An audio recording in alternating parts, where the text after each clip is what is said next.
to own it. Just wanted to take the time, learn all the things that I could about you. Now it's such a mess here. Oh, we are just stressed here. Used to be so easy with you.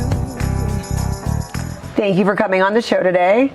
Thank you for having me. It's been a while. It was like a few years ago you came. You were working on so many things. It seems like you're even busier now. Yes, I'm more involved. I like to be involved in things. I like to make a difference in the communities, not just at Fort Parlier, but for the Fresno County and the Central Valley, because I am involved in other boards that affect the Central Valley as well. I think it's good to know that, because I think in people's minds are like Parlier, small town. You already know people thinking. And so it's amazing, like all the things that you are doing, and on a state level, like the connections that you made and the things that you've done. Tell our viewers a little bit about that. Well, I'm the chair for the Fresno Council of Governments, which is one that represents the entire Fresno County. All the 15 mayors are there present, and they appointed me to be the chair my second term, which is 2 years. It's my second year.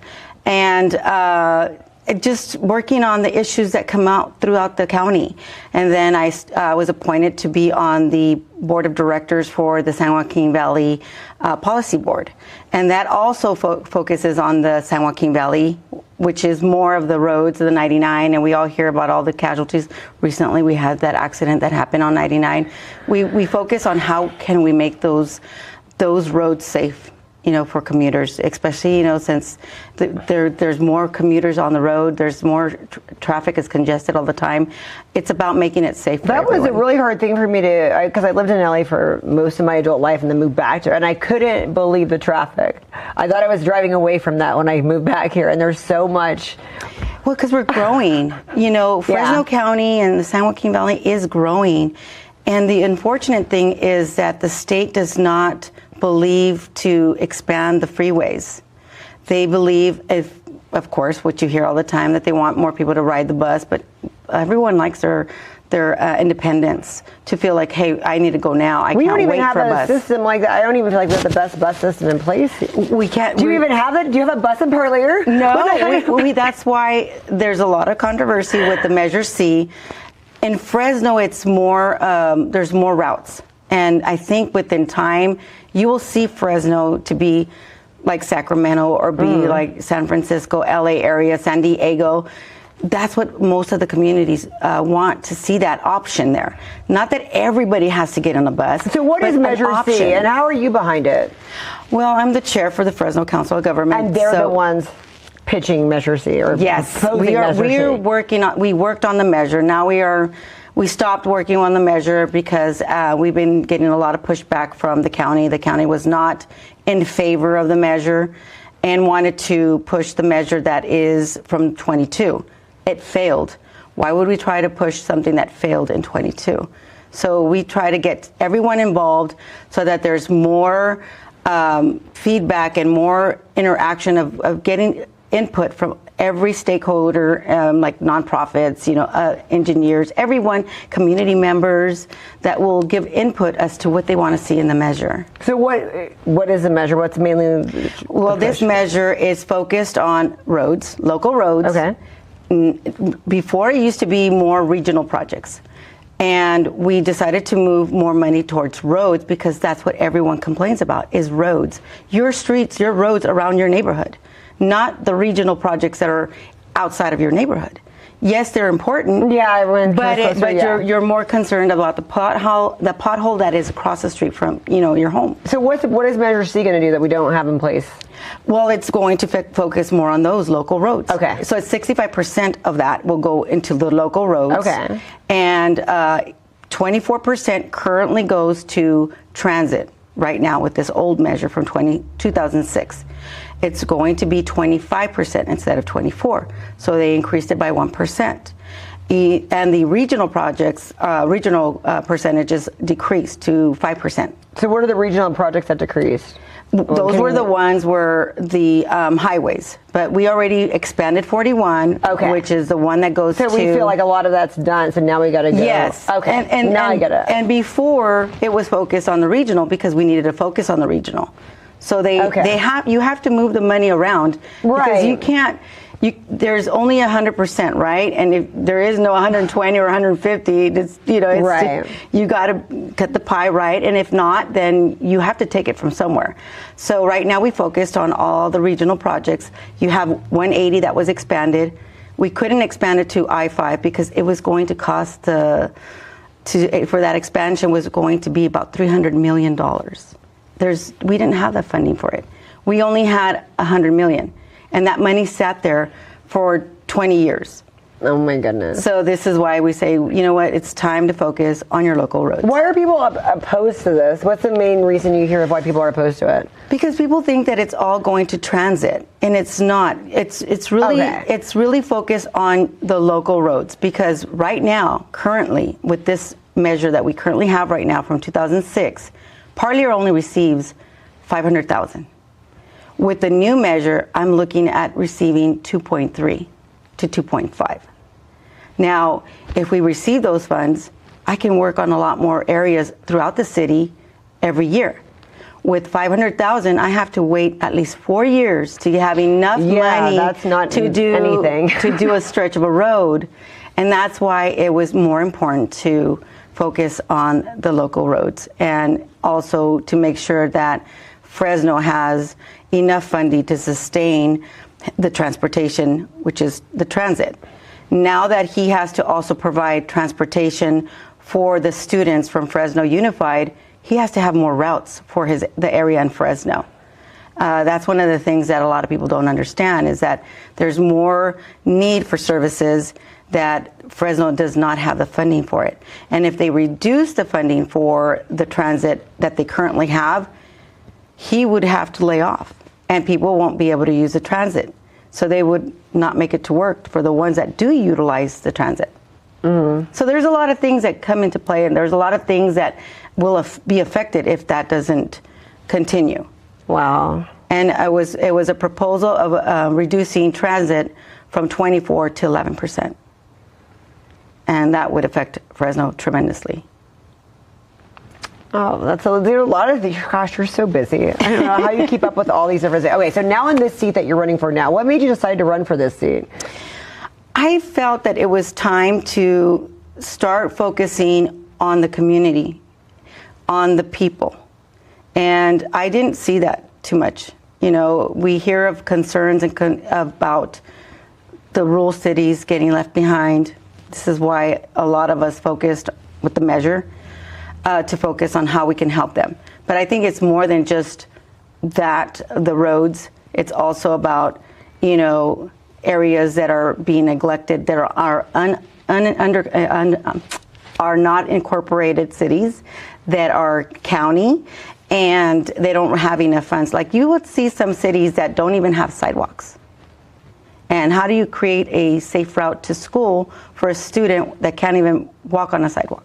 Yeah, it sucks. Yeah. So this is why I'm a walker. I know it sucks when you don't have the sidewalks. Right.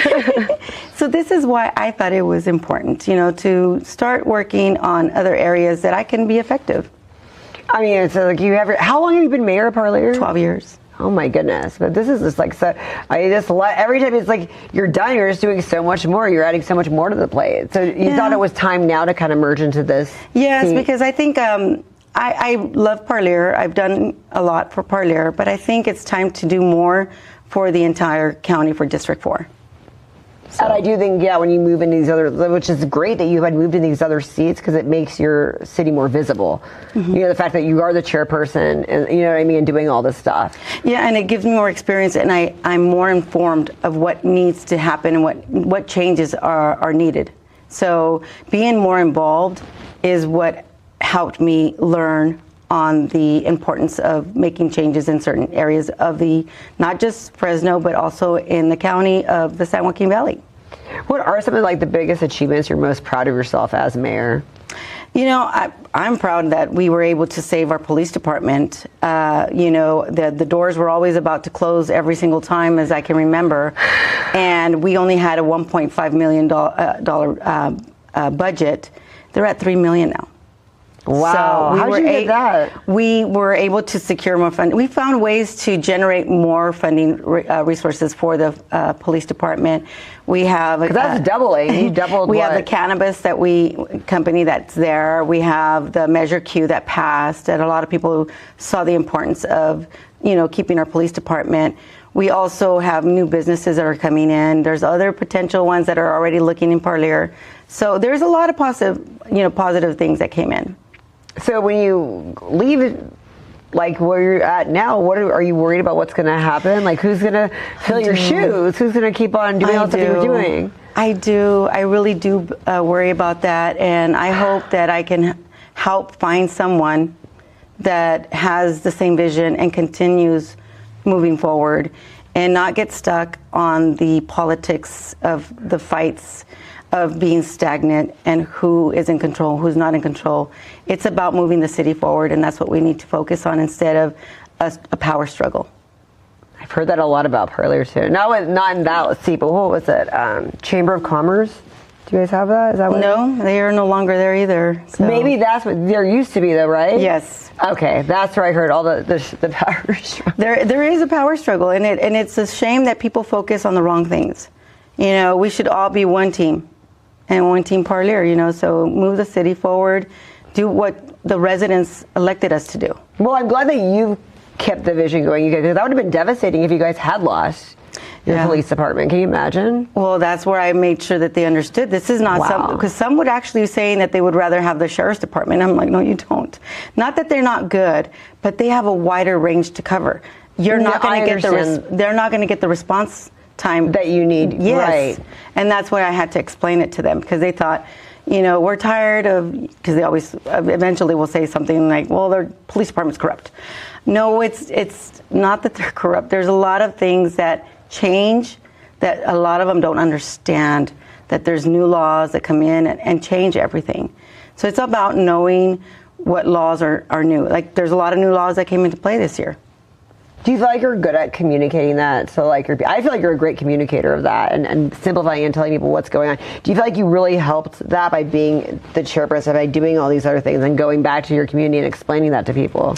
Yes, I think that it's taking the time to explain it. A lot of the people will be like, well, I don't have time to explain it. Well, you better make time to explain it. Right. Because this is the best way. When you talk to them one-on-one and they get to hear it from you, it's better that way than it's on the news, because it may not be the same message, So it's better that you deliver the message to your community of what's going on, what's really going on, and how can we resolve issues, What's how many people live in Parlier? Well, our census back in 2020, we only had 40% of our the community that actually filled out their census. So it shows that it decreased, which is not an accurate number to me, because there's no way we're back at 15,000 when that was what it was in 2010.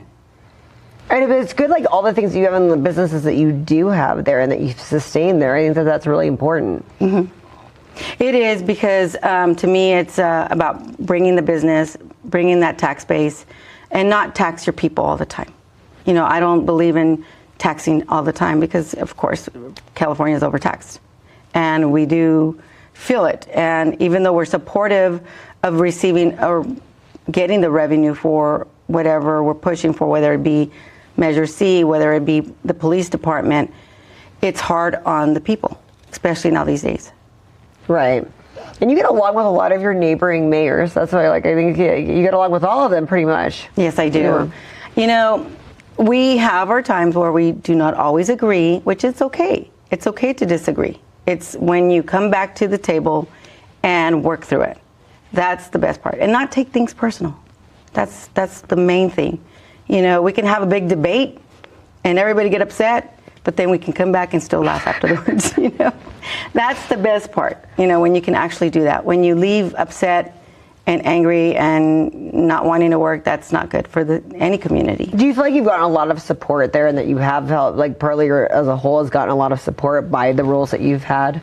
I think that that's one of the main reasons that Parlier has been able to grow so much, because of my involvement with so many things and getting involved. People take notice and want to help Parlier even more. So I think that that does play a big role. And what did you recently do with the airport? Can you tell us about that? The expansion on the airport, I sit also on that board for the... So that's a separate board? So wait, what's that board? That one's for the land use. You have what a do you board. call that? That one is air, land, I can't remember the title. You're on that it's many like boards, so you many. can't. Yes, and it's so many acronyms that you have to my memorize. gosh. You know, but that one is about the land use. So if there's any business that wants to come in that area that's near the airport, has to go through this board for approval because of the flights that, you know, you can't go so high, you can't get too close to the airport. All those regulations have to be met. So we approve the projects, they come to us, and we approve whatever's going to come through to the board for approval for a business, or even housing. So a certain housing that could only be a certain distance. So all of that has to be brought to that board. But the expansion, that's also with the Measure C, actually helped that expansion. Well, it's great because I travel a lot and I love that it expanded. I think it's been amazing. Yeah, and Dyer's been fighting really hard on that one too. He's been very, very vocal on the importance of expansion. The roadway, the runway needs to be redone. The tower, that's another one that needs to get done. There's still more expansion that's happening. There's more. But there's so much that's happened in the past, 5 or 10 years? Yes. I noticed, tremendously, especially traveling as much as I do and seeing the different. And people that know our airport's actually really awesome compared to a lot of airports. And Jim Costa was one that helped with the funding for the expansion. So it's always about going. I know that Dyer goes on his trips to DC and has these conversations as well, but also Fresno COG will go and also fight for the same cause as well, to show the support that not only Dyer is supporting this, but 15 mayors in the Fresno County are also backing Dyer on that. Yeah, so that was a great achievement. I bet that you guys are happy about that's happened. Yeah, there's a lot that's you work on, especially that goes through the COG. There is so much that does go through there. That's why you do need all 15 mayors there to make decisions and support things that are coming our way. So what else is it down the pipe now? Well, right now we're focused on for Parlier, I'm still wanting to do work on a trail, which I know that there's a lot of controversy with people not liking trails. What's wrong with trails? I like the fact that we are not so far from the college in Reedley. Parlier and Reedley are not it's about a 3-mile stretch. Yeah. So if we do a trail that connects Parlier and Reedley, kids can go to college and not have to worry about transportation if they don't have it. They can go on their... So on their bikes and yes. I think that's great. And I love trails. Why are people not for it? There's some that don't like... expensive or what's the deal? There's just some that are against trails. They're like, we're spending money on trails that are not needed. And maybe you may not use it, but there's other people that do. You know, there's other people that like to be able to use a trail to get to their location. People like to walk or just ride their bike, you know. And that is a dangerous stretch. I used to drive that all the time. Yes. Because I used to live with my sister in Reedley and drive from Pacific. From the Pacific to there, so I know. So if you do a trail, it'd be a lot safer. Yeah. Because you're going to have the actual sidewalk inside, and then you'll have trees on the other side to for sure, because to have that barrier. You get all those slow trucks, and everyone's passing them at high speeds. I know there's a lot of dangerous stretch of roads you have. So I mean, to make it a nice little area that you're not a part of all that would be great. Yeah, I've been working on that one will be my 3rd year. But we are working on, the measure has some funding for trails. That would be great. So that would be something that I would love to be able to accomplish, before, if I make it, which I shouldn't say when I make it to county, I want to have that I was able to, that I was able to complete it, because I think it's important for the students that there is no transit that takes you to Reedley, and that don't have vehicles that can use their bikes to get to college. Wow, no, that's really cool. Or work, because you never know when they might want to work in Reedley too. So that's another thing for them. So where can we learn about everything you're doing with your campaign and support you and see what your next speaking engagements are? You can look, I'm on Facebook, Alma Beltran for Fresno County District 4. That's the Facebook page. You could also email me. That's my website. Are you on Instagram too? Yes, the same thing. Okay, perfect. And then we can just see what off top is coming up that we can see you at. Well, tomorrow is a busy schedule. I have gone to Orange Cove. I'm planning to work on all the small rural communities to talk to them, to the community, the businesses. Do you have any fundraisers or anything coming up or any? Right now, we just had one. It was a golf tournament. We're working on another one that's coming up in March. I can't remember. Okay. In March I'll be posting that out. So as long as we keep following you, yes, we'll see because it's in March and we're doing another actual I know, golf be good tournament. about telling us when it's. I feel like I see too many things after the fact. I do keep track of what you're doing, and you are on my algorithm, thank God. But I want to keep up with the next time you're doing something that we can come out and. That would be the next one. We are working on something maybe in February. Maybe like a dinner, but the main one that I want to really focus on is the golf tournament. I definitely tell people about your Q&As so that people can ask you questions when you come. And are a lot of things you do kind of closed or are they open to the public? Because I know I saw you at an event recently, but I didn't know if that was closed to the public or... Which one are you talking about? The one that I saw you on Tuesday night. Was that a closed to the public event? Where you guys did a Q&A? Because you kind of did a Q&A. No, I think it was open to... Okay. No, you know what? I'm not sure because I don't think it was. I don't think it was. I think it was just... okay. Just us. Well, definitely let us know so that people can come and ask questions. You're so approachable, so let us know and we'll support you. Oh, well, thank you. Thank you for having me here. Thank you so much for coming on the show today. Thanks.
Thanks for coming on the show today. Hi, nice to meet you. You're doing cool things. I love it. Okay, tell our viewers about your fights. So I'm fighting on February 13th for the championship bout on 559 Fights. The day before Valentine's Day. Yeah, he's my Valentine for that day, I guess.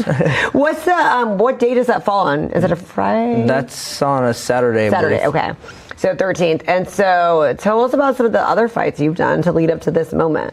Yeah, I've had 4 fights in total. My first fight was in 36 seconds. My second fight, I have another fast knockout in the Valley under 8 seconds. And then my third fight, I got a submission. And then my fourth fight was another knockout. So I'm on a little finishing streak right now. Wow, oh my goodness. So that's a lot for whoever's fighting against you. Yeah, pretty much. And that's okay. They don't tell you to keep it drawn out. I don't know a lot about the behind the scenes politics, but I would imagine they'd want you to kind of keep it drawn out because no one wants to go to a fight, see someone get knocked out right away. Did they tell you keep it going a little bit longer? A lot of my family does want it to last like 4 or 5 minutes, but no, yeah, a lot of the times it goes by pretty quick. It never really goes to the second round. Yeah. Oh my goodness, that's funny. Okay, well, so we're gonna, if you want to come and see a 5-second show of you knocking someone out. 5 seconds, 10 seconds, 30 seconds. Yeah, usually it doesn't last till the second round. Oh my gosh, so 4 or 5 fights. How long have you been fighting? I've been fighting since I was 15. I'm 24 now, so about 10 years I've been fighting. Just doing it consistently. I started wrestling when I was in 4th grade, and then I just started boxing freshman year of high school, and then I jumped to MMA because boxing was a little too hard. So how long have you been doing MMA? I've been doing MMA for 10 years. 10 years, yeah. That's 10 years in MMA. Oh my goodness. And so do you have an agent manager? How's all this work? No, I don't have an agent or manager. I'm a free agent, so I just kind of. Do you coach? Do you have a coach, or you coach? I have coaches. I help at Bullard with their wrestling. Like I go jump in with the kids over there How at Bullard. fun. Yeah, it's very fun. I like to. They motivate me. They keep me motivated and disciplined because they always have a match, and it just keeps me, in that type of headspace where I need to stay disciplined. So yeah, they help me a lot. Wow, that's really impressive. So do you fight like once a year? I was fighting once a year. I would try to find fights, and a lot of my opponents would back out last minute. I would think so. Yeah, I was actually supposed to fight for the bout last year, but my opponent backed out the day of the fight. So like literally, I like made weight and everything, and he backed out, and it was just a bad thing. Like I was so mad. That keeps happening a lot with the fight with this group, right? Yeah. Because the last person I interviewed had the same issue. Yeah, it's hard. It happens. It's the fight game. Like a lot of people I guess they get scared of losing, or that they don't want to lose. But, I wouldn't want to get knocked out in 5 seconds. Yeah, I wouldn't either. But yeah, it happens. It is what it is. At the end of the day, it's a sport. I mean, it is what it is. So if it happens to me, it happens to me. If it happens to someone else, it happens to someone else. So Oh my goodness. that's how I see it. Okay, so where do we follow you on Instagram to see all the things that you're doing? You can follow me at Little Paul MMA on Instagram. That's where mainly I post all my stuff, and that's where you can follow me. And that's where you can see like the different fights that you've done. So some of your knockout punches, do you have that on Instagram? Yeah, a lot of well, if you want to see the knockouts, you can go to 559 Fights on YouTube, and it's all there. So Michael's got them on camera? Yeah, Michael has a bunch of me talking to him. I like Michael a lot. He's one of the main interviewers that have covered me since. But he also gets great camera work of your guys' he fights. does. Well, sometimes they tell me because him and the other lady, and they're always like, "Man, you did it too fast again." Like I don't really have a lot of photos of my fights because it happens so fast, sadly. Yeah. So when you're not fighting, do you go and support, like the last event that they had? Do you go to the events or not really? I support more of my teammates. I don't really go and go out like that. I kind of just stick to myself and just train. But if my teammates are fighting, like then you'll go. Yeah, or my little brother. I have a little brother that fights as well. We fight together. He fights at a different gym, but I still go and support him or corner him if I need to. Is he as bad as you? Yeah, he's pretty good. He's coming up. He's still young and does his small. fights last? Yeah, his fights. He goes to war. He goes to war. Yeah, he goes to war for sure. Yeah, he goes about 3 rounds. So yeah, he's good. Yeah. Mine don't go that long though, yeah, usually don't. So do you kind of train him then and guide him? How much younger is he? He's 19, I'm 24, so we're about like 6 years apart about. So that's like. And you guys can never fight each other? We get in a lot of fights at home. But not you guys are not ever professionally because you're the weight. Are you guys different? Like no, we're the same weight. We're the same weight. So you guys can fight each other? Yeah, but I wouldn't fight my little brother. I'd never fight my little brother. Oh my goodness. Yeah.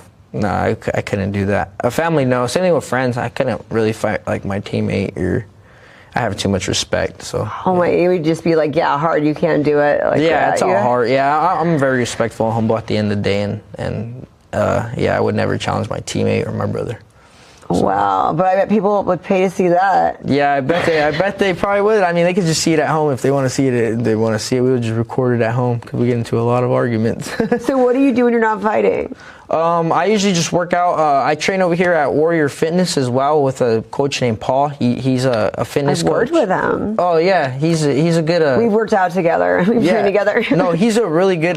He's my strength and conditioning coach right now. He's been helping me get my cardio up, and he's actually a really good coach there at Warrior Fitness. Yeah, he's pretty hardcore. Yeah, very hardcore. Yeah, there's not a day where I don't walk out tired or dead. Or sweaty or like on yeah, literally, yeah, exactly. I always got to eat or something right after that. So yeah, it's always good going there too as well.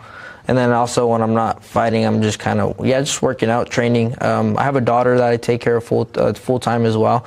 And other than that, I'm just training all the time. Wow, Yeah. full-time train. That's so disciplined. Yeah, I was working for a bit, and then I kind of fell into unemployment, and then I was just like, I'm just gonna try to do this full time. And it's working out, huh? Yeah, it's working out. Yeah, because the unemployment's paying the bills. But you don't need an agent? I don't know if I need an agent so far. I mean, I've been doing it on my own. a lot of great fighters don't even use agency. Like Sean O'Malley doesn't have an agent. He kind of just he does it himself. There's a lot of other fighters that just don't use agencies. And if you don't have an agency, then you can kind of just pocket out the money as well because there's no one managing. Well, I just didn't know if like you get more fights. So I didn't know how that works in that. No, actually, it's kind of easy to get fights. If you're not new, if you're like you've been around for a while, yeah, I've kind of been doing it for a while, so I kind of have connections with the promoters, and not even just that.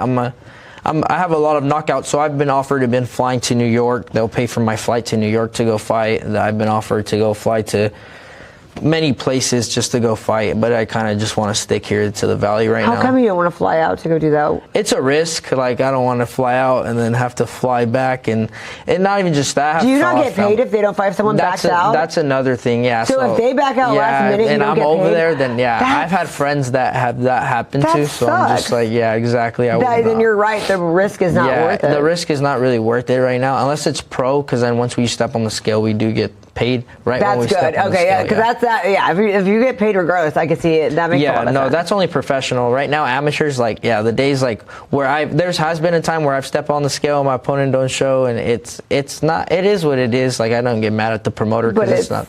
It does suck though. Yeah, it does for suck. sure. Because you have to. Yeah. Yeah. Oh my goodness. So do you want to go pro? Yeah, that's the plan after this fight. After I win the bout, I wanted to go pro before this fight because I was kind of like on a kind of finishing streak. But once you go pro, you can't go back to being amateur. Huh? Yeah, that's another thing is I'm not young forever. I'm 24. I only got like 5-6 years of this until good 5 years. Yeah, exactly. I only got good 5-6 years to try to at least make it to the top. So, and if it doesn't happen, it doesn't happen. I'm not gonna get butthurt or sad or anything about it. I'm just. Don't you need an agent at that point when you go pro, or not really? Not really, no. Agencies do help. Like, they help in a way to get you to that level. But, I mean, if you're over there finishing people and putting on, like, shows and people are hearing about you, then they're just going to hear about you and they're going to see you and they're going to reach out to you. So that's usually a good thing that happens, too. Who do you want to fight? I don't really like to, like, call out people. I'm not going to lie. I just let my, like, fighting do the talking. Was there any, like, professional, like, any dream fight that you have? You would have a dream fight. Dream fight? That would be cool. Like, Joshua Van or Pantoja would be cool. I know Pantoja is really good at grappling. Joshua Van would be a cool striking fight to get in there with. And he's a blue belt, too. I'm a blue belt, so. Right on. Yeah, so we'll see. he's still new to his grappling. So do you guys still practice it when you were, like, a blue belt? Like, do you still practice to go to the next belt, or not really? Yeah, I'm very dedicated to grappling because I train with these two twins at Halo at my jiu-jitsu gym, and I love Angel too. Yeah. Angel's a really good coach and a good mentor too. He's a great guy, and I love training there at Halo with all the guys. We did fight right here actually. We wrestled to the ground. Yeah, Angel's great. He's so hilarious and he's funny and he's all about jiu-jitsu, and I like that about him. And so you're getting a lot of different kinds of trainings. You're doing your conditioning, then you're doing the jiu-jitsu. Yeah, and then doing kickboxing. I have a kickboxing coach named Manny Mancha. He trains out of here on Ashland. Okay. And he's actually a really good coach. He's fought on Glory. He's fought on like some top level kickboxing shows, and he has some knockouts. And another thing is I fight southpaw, so like it's kind of hard to find coaches that are kind of similar to my style because not a lot of people stand in my stance.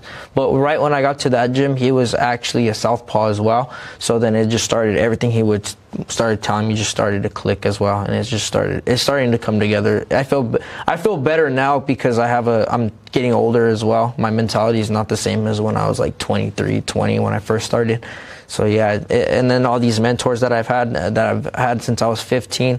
I've had many different coaches that have just helped me throughout this journey, and it's a great journey. I like it. It's fun. How exciting. Yeah. Oh my gosh. Well, I can't wait. Who are you supposed to fight if they don't back out on the 13th? I'm supposed to fight Sajan Zacharias. He's a good fighter. I don't see anything wrong with him. I just think I'm going to walk away with the belt that night. And you think he won't back out? You hope not? I hope not. We've trained together. I mean, I've seen him when he first started, and we'll see if he doesn't back out. Oh my goodness, that's such a scary thing to like. I mean, wow. That's I have a lot of respect for him. I mean, there's nothing against him. Like, I think he's a good fighter. But I've been doing this for too long, and I think it's just my time now. It's my time. And how old is that guy? I think he's a little younger than me. Yeah. But I had to take a little year off because I had dislocated my shoulder. So I was supposed to... Was that in practice? Yeah, I was supposed to go pro. I was supposed to jump pro on the Valley Fight Series card, and I had dislocated my shoulder pretty bad. So I took a little month off, and then I ended up finding new coaches and everything, and then I took the fight in December 13th was my last fight. That was that went under 15 seconds. And the dude that I fought had fought the champion. He fought this dude that fought the champion, and it didn't go his way. The dude I fought gave the guy that beat the champion a kind of like a hard fight, and I just did it in 15 seconds. Oh my gosh, yeah. That is so cool. Yeah, it's pretty fun. Well, thank you so much for coming on today. No, We're going to you. watch. Where do we go to get tickets? You can get tickets off of me on Little Paw MMA or on Instagram, or you can get it at the ticket link on 559 Fights if you want to come out and see it February 13th.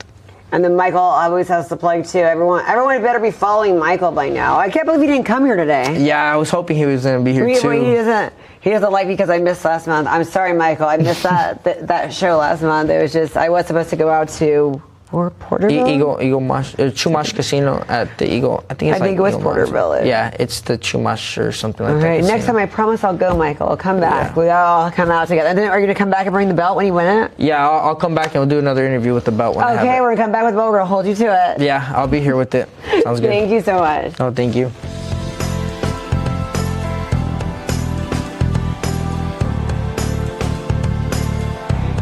Thank you for coming on my show today. Thank you so much for having me. So you do a lot of cool shit. I love fellow artists. So tell our viewers a little bit about all the art that you do. Well, first off, hi, my name is Bastian Morris. I'm a local artist here in Fresno. I am an actor. I'm a Fresno State theater major. I'm currently in a play called Lemonade Stand by the playwright Lojo Simon. That's never been done before. It's going to be a first scene to any audience. Who wrote it? Lojo Simon. So she is a playwright from San Jose, and she has written a lot of children's shows. So like shows that are made for like younger audience, but a lot of audiences can enjoy. She's written plays like Nice and Slow and a bunch of others. How exciting. And so who's directing this one? The wonderful Nicola Olson at Fresno State University. Her and Lojo collaborated to write this play together.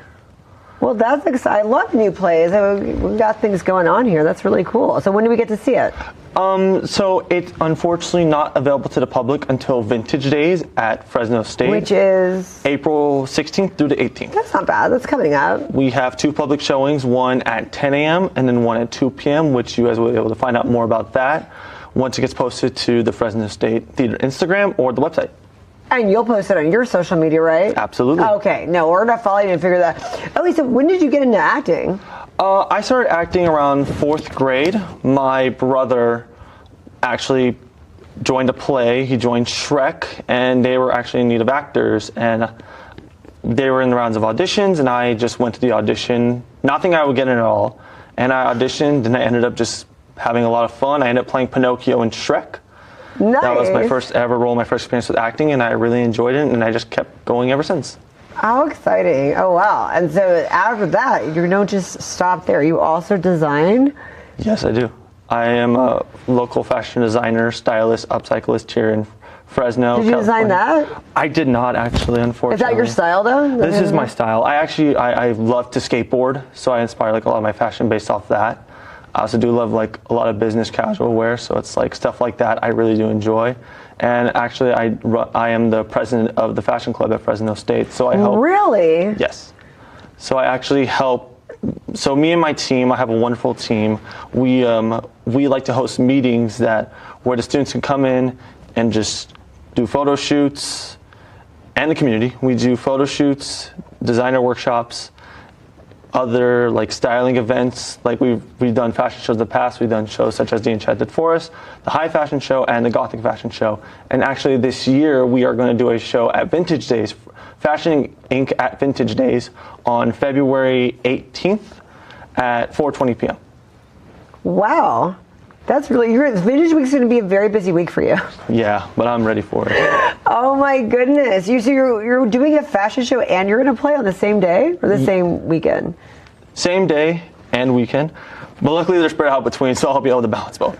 Wow, there's so much work that goes into both. I can't even imagine. Yeah. It's crazy, but it's gonna be so fun. And if you guys can come out, you guys definitely should. Do people get like your fashion advice every day? Do people call you and be like? Not normally, no. I've had people come up and ask me like, oh, hey, how have you done like this and how have you done that? Like they just come and ask me like, where do I start with fashion design? Where do I start with that stuff? And I just tell them, just go for it. Just try it. Throw your ideas out there. If it works, it works. If it doesn't, it doesn't. Innovation is key. And that's how you get better, is just through trial by error. Because to be honest, I started off with just putting clothes together, outfits together, and just making accessories for like hair, and hats. So that's where I started. But over the years of my 1.5 to 2 years of doing fashion design, it just evolved into like making capes, making t-shirts, making all this other stuff that had just happened over time. And that's why I tell people it's never about how long it takes, but it's about your journey. So where can we buy some of your designs? I do have a clothing brand right now. It's called Brave Clothing on Instagram. We are working currently on our second drop coming up here soon. I am definitely working on getting a website because I am still new to the whole branding and like fashion stuff like that. But I am looking into getting a website. But if you guys want to buy the clothes, a DM through the story on Instagram or on the post. Well, that's perfect. Yeah, because you're local. That'd be really cool. Okay. And then also, when you do these fashion shows, can people buy them then? Unfortunately, no, not right now, because Brave barely started back in June when a lot of fashion shows were not happening. So unfortunately not yet, but I am looking to do an event here in the next few months, which I can't talk about right now, where people can go out and buy the clothes and potentially win some for free. Oh, I love that. Well, we'll follow you anyway because I'm totally interested. And I love that your fashion is so normal. Well, that's the first thing I noticed about you. I said I like the outfit. And so I like that it's normal because sometimes people, and I've met a lot of not a lot, the few fashion designers I met locally I like. I actually haven't met one that I don't like, but the designs are like normal. Some people go over the top with a fashion that just isn't like work for every day, you know what I mean? I like normal fashion that you can wear to things and not like, you know how like runway stuff is sometimes, or like Hollywood runway stuff, or like Paris fashion is so over the top and people are wearing like a potato sack and it's supposed to be art. I'm just like, no, we're never going to wear that. Yeah. So I like when you make stuff that's wearable and not too extreme, you know? Yeah. I get what you're saying. I don't know if you notice that like these fashion shows. What do you think? But I know you tell people to go for it. So how did you figure out what works? You say tell people to try it. What works? What doesn't? How did you figure that out? Honestly, a lot of it was just trial by fire and figuring out like just taking a risk. Another fellow designer, House of Francisco here in Fresno, told me don't be afraid to take a risk, and I kept that to heart. As well as my wonderful fashion mentor, her name is Sarah Delgado. She led me in the right path. And she just kept pushing me to work hard and try new things. So it's always just been about just try new things. Did you do stuff that didn't work? What did you do that was received bad? Did you do anything that was received not well? Nothing was received not well per se, but just to me, there was definitely outfits I feel like I could have done better on.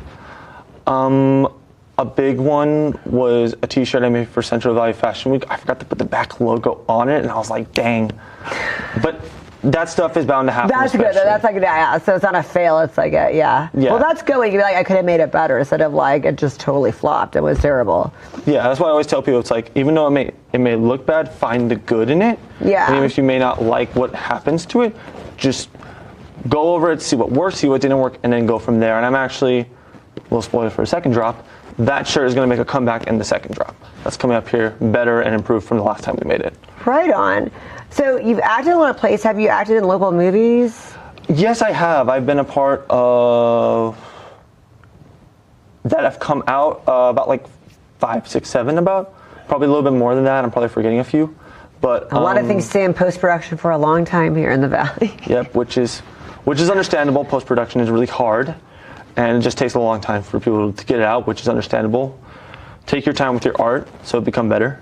But yeah, I've acted and helped out on set multiple times for multiple films, and yeah.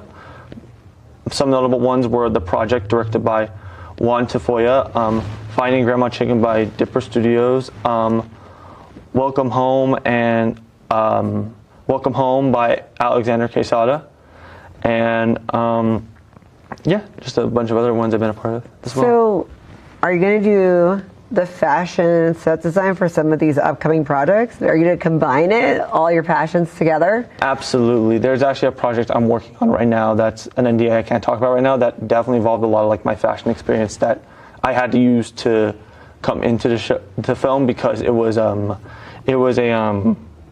period piece that was set during a certain time period, which I'm not allowed to talk about yet because it hasn't been released yet. And out of respect for the director, I won't release any information on it. But it's a period piece that I think a lot of people will like. I would love to see your designs for period. That seems really cool. Oh wow! So now you really get to play and have some fun, huh? Yeah. And so you're still at Fresno State. How much longer do you have to go there? I have about a year left, and then I'll be graduated. So what's the degrees? I'm going to be graduating with a theater arts general major, bachelor's. What about with a minor in fashion, or? Unfortunately, I am not going to get a minor in fashion design. There was some stuff going on with the program at Fresno State, meaning that some people, it may not be around for much longer, or it is that around. Makes sense. I haven't even heard of anyone that's gotten that, so that makes sense. Yeah. But maybe when they bring it back, you'll be the one to teach fashion design at Fresno State if they get funding for it or whatever, if it works out. I mean, I'll see what's in the cards. Yeah, because that is one of those things where it's not, a lot of people go to specific schools for that. So I could see Fresno State might not have had a really good, or developed fashion program. But that's really cool that you were the innovator of it. You're the one that's doing it there. So was that something that you're going to kind of keep going on when you graduate as a lucrative thing? Yeah, I would love to keep going with fashion design as much as I can. Well, it kind of went to how I got into fashion as well. When I first went to Fresno State, I didn't have a lot of friends that went there, so I was kind of alone. And so they were having this event called Club Rush, and I joined the club right when it first a little bit first when it went into reopen, when it was run by someone else. And she was wonderful. Her name was Sarah Delgado. She mentored me. She taught me everything I know about fashion design, and I would love to continue it and just keep making her proud as much as I can. So, yeah. Where did you come? Before you went to state, where were you? I was at Central East High School. Okay. So a lot of friends didn't go to state with you when you graduated? No, a lot of them went to city. Okay. Which can be hard, of course, but that just kind of pushed me more to go try new things and make new friends. Well, it seems like you made all the best friends because you got involved in theater, acting, and you got involved in all the right things. Yeah. Okay, so now that you're acting, are you writing at all and direct, and you're going to do fashion with that? Do you write and direct or have any passion for that or not really? I definitely have a writing for directing and writing. I'm currently working on a few projects I'm directing and writing right now. Okay. Which I'm hoping to premiere here in the next few months, if not a month, hopefully. Really? Yeah, because they're in their final stages of the writing process. I'm just going through rewrites and getting the cast and crew together, and then we're going to start shooting as soon as we can, because truth be told, they are very short films, about 5 to 6 minutes long. I know that it takes a long time just to make that. Every minute of footage takes a lot of work, so I get the work that goes into that. Yeah, but I just love the people I work with, and it's just so much fun getting to create these stories and just getting people to just be on set and have the experience that I had when I first started, because that's one of my goals, is to bring a community together and just, show them this is what it can be and just how much fun it can be. And what about budgets? Budgeting is, I started doing fashion before I started doing film, so I had an idea of how to budget stuff. So when it comes to budgeting, for film, yeah. For film, usually the most expensive stuff is the equipment, because I do prefer to use my own equipment. Or sometimes my friends will let me borrow equipment, and yeah. So I just kind of go off that mostly. So it's honestly just about playing your cards safe. So say if something's on discount and you have a feeling you're going to use it, most of the time you should probably just get that now, because most of the time it won't be on discount then. Yeah. So you have some of your own equipment. Wow. Yeah. I know that takes a lot. Yeah, I have my own camera, my own microphone, and my own tripod, and I have somewhat of my own lighting stuff I just got recently, which I've been working with for when I do my own photo shoots, because I do direct photo shoots and do I run my own photo shoots. Oh, that makes sense, because you have your own clothes, so you get models to wear the clothes and you take pictures. Yes, and they have all been wonderful to work with. Everyone I worked with in these industries have been wonderful. That is really cool. Well, I'm so excited that you're here. I would love to see some of your stuff. So your Instagram, is that a good place to look for the stuff that you have out there? Absolutely. Because you're working on the website, then you have the Instagram that's coming up, and you're good about telling us everything that's happening when a movie drops, when a play drops. Yep. When the clothes drop. Yeah. They'll all be posted to my Instagram, my main Instagram, and my clothing brand Instagram. A lot of my fashion stuff is posted to the main Instagram because I kind of use that as like a commercial page of mine. People would be like, oh, this is me, but this is what I do as well. I love that. And a lot of these things are open to the public. So there are vintage days, we can go to both the fashion thing and the play if we want to. Yes. Okay. And good thing about the play is it is less than an hour. So it'll be a very short play, but it'll be a very fun and energetic play that I think audiences will enjoy. What's your character? Can you talk about that? I can talk about my character a little bit. So I am playing Alec. He is a deaf Armenian boy that is born here in Fresno and has to learn more about the cultures of like the other two characters in the play, which is Dwa, a Hmong heritage character, and Danny of Oaxacan Mexican descent. Okay. So this play explores cultures here in Fresno, such as Armenian, Oaxacan, and Hmong. We have a lot of all of that here, so. So the play follows these three characters as they learn more about their cultures, as they want to sell lemonade. And I'm not going to reveal the ending, but the ending is very cute. Do we get lemonade if we come to the play? I don't know about that. Maybe. We'll see about that. Okay, so what's the Instagram you want us to follow you on? You can follow me at official_Bastian_Morris. I love that name. That's such a cool name. Yeah. That was not my name for the longest time, but I was like thinking of names to change it to, and I was like, that's the one. That's a name. Yeah. Well, thank you so much for coming on today. We're going to follow you and follow everything that you're doing. And then, Vintage Days. So we're all going to keep an eye out for that. All right. Thank you so much. Thank you so much for having me. And thank you guys for watching.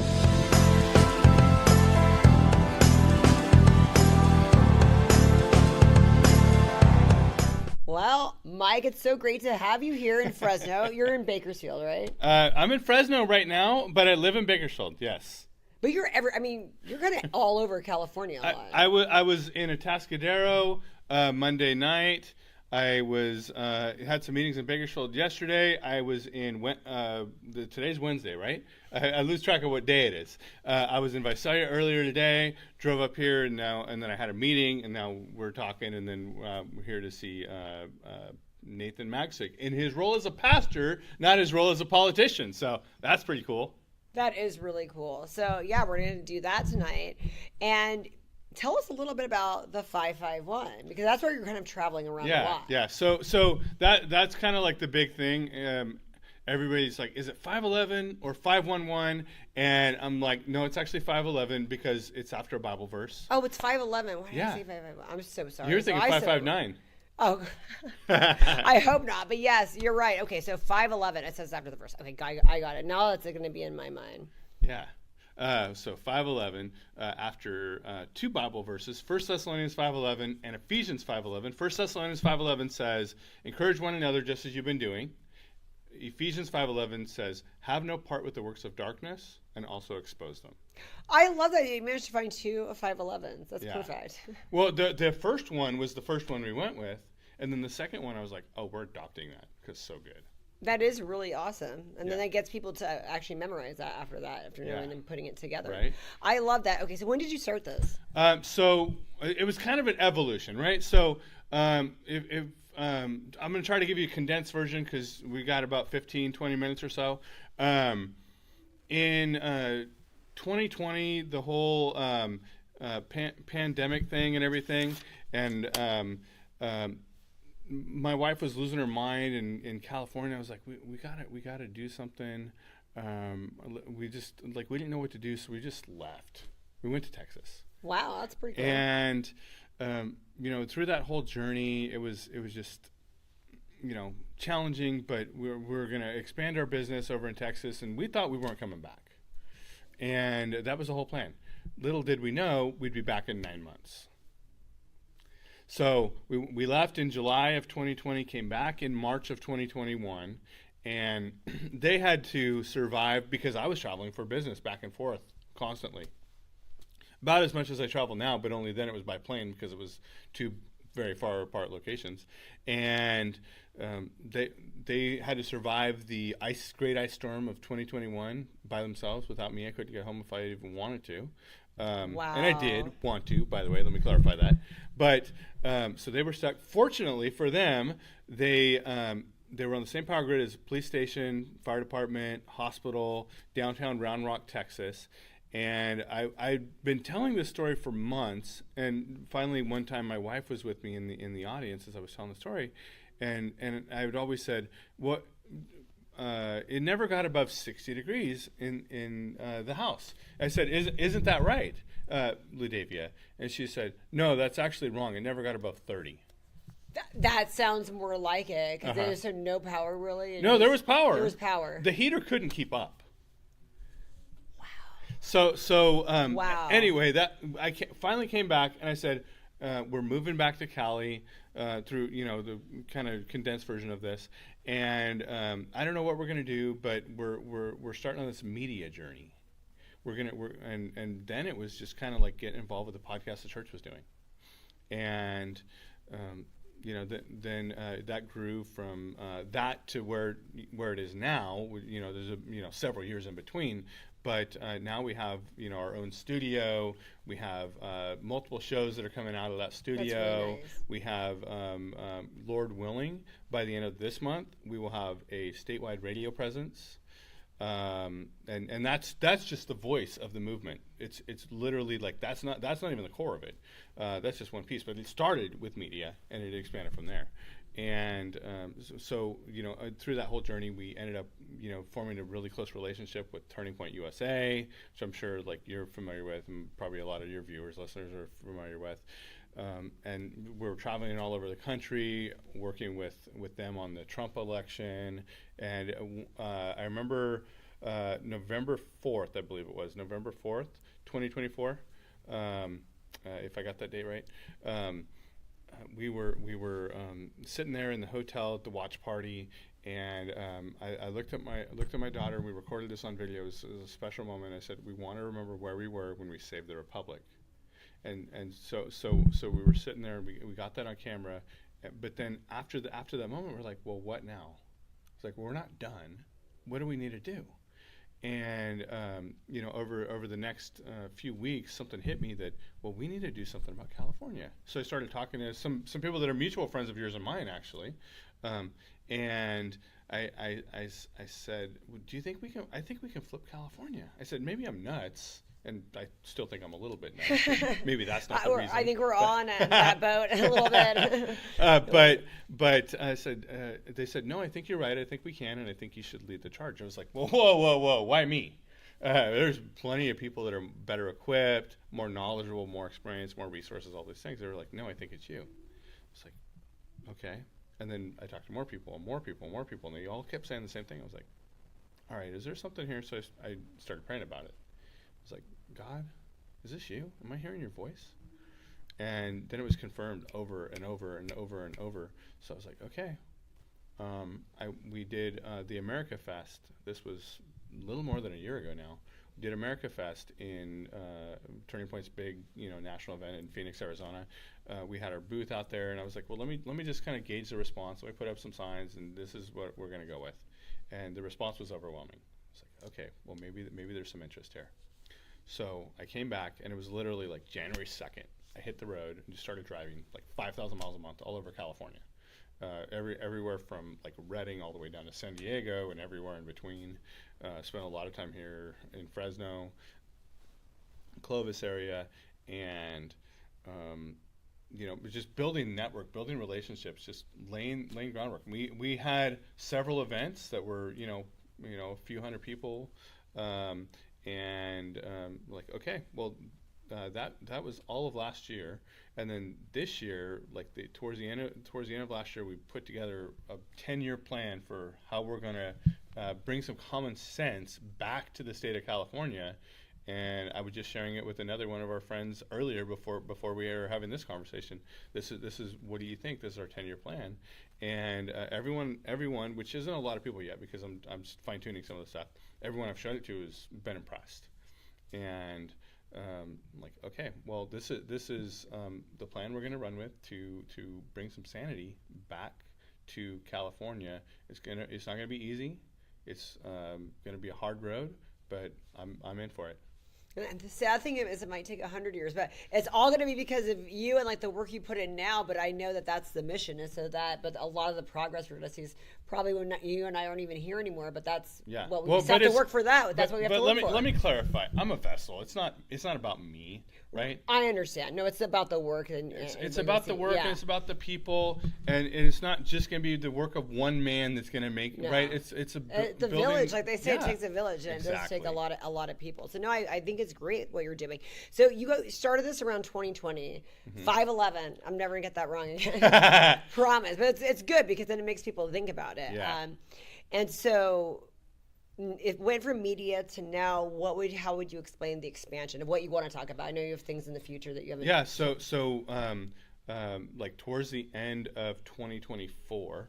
We set up a 501c3, which is a standard nonprofit, anything, probably most people have been to some kind of fundraiser or something that's your typical nonprofit.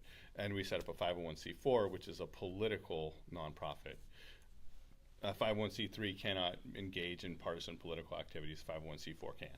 So we're able to cover both sides of that. And then we have the media arm as well, so we can operate in whatever capacity we need to.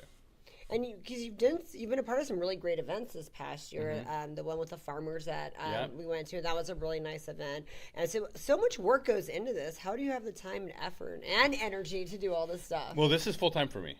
So you quit everything else you were doing? How did that go? So we own another business that really, frankly, has mostly operated without me for quite a while now. You got it running, and now it's just, okay. And so if anything, I'm like an advisor or shareholder to that business. Okay. 100%. Got it. Yeah. But still, they don't need my help or input very much. And that's ultimately how I foresee even what we're working on now to be is, I'm leading the charge, but we're building a structure for other people to step into and run ultimately. But so that's how it's full time, and Lord's blessed me with tremendous energy, and just the willingness and ability to just get around. And I'm fortunate to be blessed with the ability to connect well with people, to build relationships and all of that stuff. So that's obviously helped quite a bit as well. And so what do you say to people that say there has to be a separation between politics and church? And I know my pastor tries to stay out of politics too. What do you say to people like that? Well,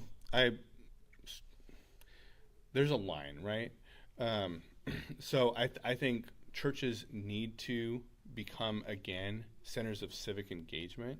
That doesn't mean every single sermon should be a political sermon. They should be campaigning every single Sunday. But really, most of the issues we're facing in California aren't even political issues. It's really just good versus evil. Especially when you look at, and I'm not even 100% sure who your audience are, so they may all hate me by the time we're done here, and I really don't care, because if people are hating on me, that just means I'm doing something right. I think when it comes to LGBTQ issues, especially boys and girls sports, boys and girls locker rooms. I'm sorry, I'm a daughter dad, and I'm a son dad also. I don't want no boys in my girls locker room. I don't want no boys beating up on my girl in sports. That's just one issue of many. One of many. But that, why? Why does that even need to be a thing? And why? And when you say about religious, it's just even just science, kind of about you don't want your daughter getting beaten by a man, and that has nothing to do with religion. So I understand exactly what you're saying. So when it comes to separation of church and state, first of all, that's never been in the Constitution. Every single one of our country's founders, or the vast majority of them, had some sort of faith that they held on to. Most of the works of the Constitution are all of the works of the Constitution are biblically based. It is essentially like a mix of ancient civil, or not ancient civilization, but older, Rome, Greece, democracy, a mix of that, biblical, and some other things makes up this American experience, this American experiment. But nowhere in the Constitution does it say that there needs to be separation of church and state. That was in a letter that was written to someone else, had nothing to do with that, and they're using it as a weapon in the exact opposite fashion of what it was intended, even when it was stated in the first place. Well, very well said. What are some events that are coming up that you could tell us about this year that we can stay tuned for and attend? Okay, so a big one. We're doing a thing. So you're familiar with America Fest? Yes. Okay, so we're doing California Fest. Awesome. Is it going to be part of Turning Point or connected to it or separate? They're going to be invited, but it's going to be collaboration with a bunch of organizations, but we're spearheading it at 511. And it's going to be on the same scale as Turning Point, same scale as America Fest, same type of speakers, same type of energy. It's not going to be another boring political thing that we don't want to go to. Like, we want to bring some excitement back to the conservative movement in the state of California, where everybody's felt beat down and discouraged for a long time. We're done with that. It's like, hey, listen, we're gonna start bringing some excitement back and give people a reason to be bold. So what time of year are you thinking about that? Right before elections, so Okay. mid-October. I would love to do them before midterms, but there's just not enough time to When get do you that think? Where do you think this location will be at? done. I'm thinking probably, we're still having some conversation internally about what that looks like, but I foresee it being somewhere that's like a destination spot. Because you have it in the Central Valley. That means not Fresno, guys. Right. I live in Bakersfield. Nobody wants to go to Bakersfield. Nobody wants to go to Fresno. What about Yosemite? That's like central and that's a destination. Out in the middle of nowhere. Probably Orange County, San Diego, something like that. Somewhere where people have other reasons to want to go there. And also there's a big enough population that just a local population could fill the event by itself. Right, but we don't want it to just be local population. But I know, I understand what you mean. But we're targeting about 10,000 people at that event. So you said you're doing more than just media. Are you guys going to put out movies as well? Like, what are some of the things that you could tell us? I know there's a lot of things you don't want to tell us yet. That's kind of down the road. We'd like to probably start with some documentaries. So you're open to a lot of things. Yeah, we're open to a lot of things, but really more than anything, it has to move the cause forward of bringing the state back to some sanity. Awesome. And so where do we go to hear about this, find out about this, and support you? So first of all, you can go on Instagram. It's on Instagram, Facebook, or X. It's all Real Mike Harvey. You can go on, there's a couple different websites, makecagreatagain.com, MikeHarvey.org, and 511 Impact. And so I watch your videos on that you post on Facebook and Instagram. Are there extended? Where else do we go for like all of your extended videos and interviews? So that's on YouTube. So that we go that. So we get the teasers, and then we can go and see all that. And usually the team is posting links back to YouTube when they're posting clips online. So. Awesome. So who are some people that we're going to see some interviews from this year that are going to be spicy interviews? I definitely want to figure out when we can coordinate schedules with your buddy Leo. I've been wanting to get him for a while. Well, he lives in LA. He doesn't live that far from you, from Bakersfield. So I think you can get him out there. Yeah, get him out here on the way to here. So we'll make it happen. So that'd be one of them. But we've already done, and we'll probably do more interviews with Steve Hilton. Steve Hilton spoke at our event, as you know, in Fresno. Chad Bianco and others. But like when we have this big event, we're targeting some big names for that. We want to see like a Mel Gibson. We want to see like a J.D. Vance, RFK. Have you met Jack some of these Hibbs, people hitters that have supported you? Yeah. So who are some people that you can name drop that you've met and talked to that are like, oh, we love this? I met tons of people. Not so much that have on the state of California, more so like on the national scene. Because I know you're everywhere. Right. I get that. Right. Well, and that's good. It doesn't matter if they're in California or not, really. So like anybody at Turning Point, I've talked to pretty much everybody there. Right. My kids knew Charlie before he passed, sadly. That must have been very hard to explain to your children. Yeah, they were devastated. And my kids are 12, 10, and 7. But we spent time in their office, and we were around their crew for a long time. So yeah. Well, I appreciate all that you're doing. Definitely tell us and send us links too. Besides this, we're going to interview a lot throughout the year, but when you have big events, I'll post them. So that I did post the farm one. Is that the last one you did, or is this the last one I was at?